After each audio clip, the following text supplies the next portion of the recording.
किसने बोला शायद किसी को याद नहीं होगा, लेकिन सुना सबने एक बार जरूर होगा। हमारी गली में बाहर से आया शेर भी कुत्ता होता है। डंकी आई और जैसा सबको पता था फिल्म बड़ी नहीं लंबी रेस का घोड़ा है, इसीलिए ओपनिंग 100-200 करोड़ ना हो लेकिन लाइफ टाइम अच्छा खासा रिकॉर्ड बनाएगा। सिर्फ सुना था, अब देख भी सकते हो आप लाइव अपनी आंखों से, क्योंकि एक बार फिर से साबित हो गया businessman SRK is greater than actor SRK। जिसको नहीं पता क्लियर कर देती हूँ, डंकी का टोटल बजट 120 करोड़ के आसपास है, जिसमें 85 करोड़ फिल्म बनाने में लगे और बाकी 35 प्रमोशन वगैरह के हैं। और हुआ भी वही है, क्योंकि फिल्म ने सिर्फ 4 दिनों में प्रॉफिट लॉस से ऊपर उठ के अपने बजट को क्रॉस करते हुए SRK के कमबैक की हैट्रिक मार दी है गुरु। जी हाँ, संडे माने 4th डे पे डंकी ने नेट फिगर्स में सिर्फ इंडिया के अंदर 35 करोड़ से थोड़ा ऊपर नीचे कलेक्शन किया है। पहले 3 दिनों में बॉस फिल्म सिर्फ इंडिया के अंदर 75 करोड़ कमा के अच्छे खासे स्पीड से आगे बढ़ रही थी, लेकिन चौथे दिन तो आसमान में उड़ गई है।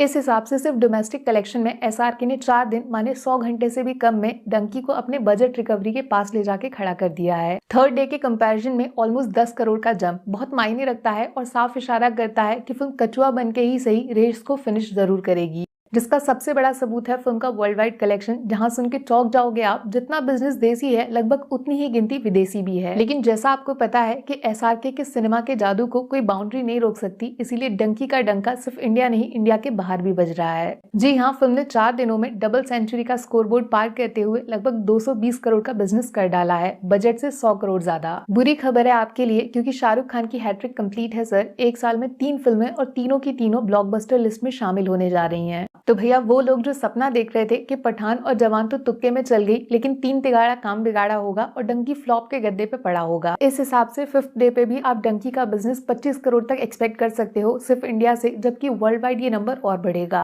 आज 5वें दिन भी डंकी की एडवांस बुकिंग ऑलमोस्ट 10 करोड़ की है सर, जबकि ऑन स्पॉट बुकिंग फेस्टिवल वाले दिन अलग ही रिकॉर्ड बनाती है। और कमाल की बात जानते हैं क्या, जितना योगदान इस चीज में फिल्म के कंटेंट का है, उससे कई ज्यादा क्रेडिट SRK द बिजनेसमैन के दिमाग को देना पड़ेगा। एक मोटा मोटा अंदाजा लगा के बताऊं तो शाहरुख खान की फिल्म पूरी दुनिया में 5 दिनों के अंदर 3rd सेंचुरी के दरवाजे के पास खड़ी होगी।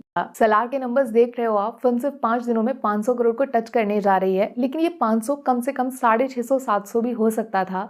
आपको पता है KGF 2 ने इंडिया में 860 करोड़ कमाए थे, जिसका ठीक आधा माने 430 करोड़ का बिजनेस इसने हिंदी बेल्ट से किया था। वो सिर्फ इसलिए नहीं हुआ क्योंकि प्रभास के रास्ते में स्पीड ब्रेकर बनके शाहरुख खान की जबरदस्त प्लानिंग एंड प्लॉटिंग ने उसका रास्ता ही रोक दिया। और ये नंबर सलार के कलेक्शन से ऑलमोस्ट 90% गायब कर दिया है बिजनेसमैन शाहरुख खान की सोची समझी जबरदस्त स्ट्रेटेजी ने। लेकिन क्या आपको पता है, जो शोज मिले भी है ना, वो ऐसे टाइम के हैं जब पब्लिक का थिएटर में आना 50-50 चांस होता है। सलार को डंकी के कंपैरिजन में बहुत कम शोज मिले हैं नॉर्थ बेल्ट में, मल्टीप्लेक्स और सिंगल स्क्रीन में, ये सबको पता है। ज्यादातर थिएटर्स में, दिल्ली NCR की बात कर रही हूँ जहाँ मैं हूँ। इसीलिए सलार चाहे कितना भी बिजनेस छाप ले, लेकिन 1000-1500 करोड़ तक जाने वाली बैकबोन रीढ़ की हड्डी माने हिंदी बेल्ट के नंबर्स मिसिंग है सर। और कमाल की बात है, इस टाइम के 90% शोज डंकी को मिले हैं, जबकि सलार को 4 बजे के बाद डायरेक्ट 10, 10:30, 11 या फिर 11:30 बजे के शोज मिले हैं। सिनेमा का गोल्डन पीरियड है 6 से 9 के बीच वाला, रात में वहाँ पब्लिक भाग के जाती है थिएटर।